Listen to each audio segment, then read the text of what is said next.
చెయ్యి నరుక్కుంటాడు భయ వాళ్ళ అమ్మని కాపాడడానికి. కాబట్టి ప్రతి ఒక్కరూ మనిషి పుట్టిన తర్వాత ఈ సినిమా చూడాలి, ఈ సినిమా చూసి నేర్చుకోవాలి. ఈ రోజుల్లో అమ్మ కోసం ప్రాణాలు ఇచ్చేవాడు లేడు ఎవడు. ప్రతి ఒక్క కొడుకు, ప్రతి ఒక్క కూతురు ఎవరైనా సరే వాళ్ళ అమ్మ కోసం వాళ్ళు చచ్చిపోయినా తప్పు లేదు. అలాంటిది ఈ సినిమా చూస్తే మనలో ఉన్న మానవత్వాన్ని బయటకు తీస్తుంది ఈ సినిమా.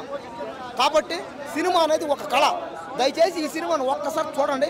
చాలా రోజుల తర్వాత అమ్మ కోసం ఇంతలో చేసి ప్రాణ త్యాగం చేసి కొడుకు చేసి సినిమా ఇది. ఒక్కసారి మీరు అర్జున్ సనా వైజయంతి ఈ సినిమా చూడండి. ఈ సినిమా బాగలేదు అని మీరు ఎవరు అన్నా, బాగలేదు అని మీరు ఎవరు చెప్పినా నేనే ₹1,00,000 మీకు ఇస్తా. ఏంది సాంగ్స్, ఈ సినిమాలో సాంగ్స్ భయ్యా చాలా బాగున్నాయి. బ్యాక్గ్రౌండ్ బీజిఎం భయ్యా అప్ప బిమిసారే భయ్యా. బ్యాక్గ్రౌండ్లో బీజిఎంలో వస్తుంది భయ్యా.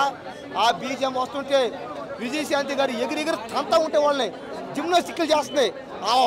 ఈ వయసులో కూడా ఆమె చేసే యాక్టింగ్, డైలాగులు, ఆమె చేసే అప్ప అన్ని యాక్షన్లో మా అమ్మని చూసినట్టే ఉంది భయ్యా. మళ్ళీ మా అమ్మ విజయశాంతి సినిమా రేపటికల్లా ఈ సినిమా 1000 కోట్లు గ్యారెంటీ పక్క.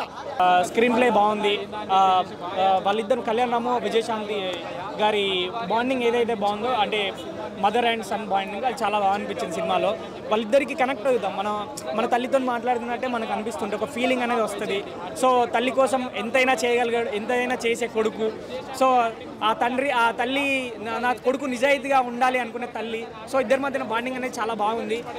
మాస్ చాలా బాగుంది. మాస్ ఫైట్స్, ప్రతి ఒక్క ఫైట్ కూడా మనకు అరే ఈ ఫైట్ బాగాలేదే అనిపించదు. ప్రతి ఒక్కటి కూడా చాలా మాస్ లెవెల్లో ఉంది. ప్రతి ఒక్క ఫైట్ కూడా చాలా బాగుంది. డైరెక్షన్ వచ్చేసి ఎక్కడ కూడా ఎంగేజ్ అంటే బోర్ కొట్టకుండా తీసుకెళ్ళాడు డైరెక్ట్. అందులో సక్సెస్ అయ్యాడు. సాంగ్స్ ఒకటే సాంగ్ ఉంది, మిగతా అంతా బ్యాక్గ్రౌండ్ స్కోర్ నడిపించాడు. బ్యాక్గ్రౌండ్ స్కోర్ అంతా పంబరేగి కొట్టాడు. చాలా బాగుంది. అంటే ఓవరాల్గా 2.75/5. కళ్యాణం కోసం చాలా బాగా కష్టపడ్డాడు. ప్రతి ఒక్క ఫైట్ సీన్లో కూడా చాలా కష్టం కనిపిస్తుంది తనది. విజయశాంతి గారు కూడా డైరెక్షన్ బాగుంది. అదే అన్న ఎక్కడ బోర్ కొట్టకుండా తీసుకెళ్లడమే కావాలి కదా, సో అలా తీసుకెళ్లాడు. చాలా బాగా అనిపించింది. మా సత్యం 24 ఫ్రేమ్స్ ఛానల్ని సబ్స్క్రైబ్ చేసుకుని బెల్ ఐకాన్ని యాక్టివేట్ చేసి లైక్ చేయగలరు, షేర్ చేయగలరు.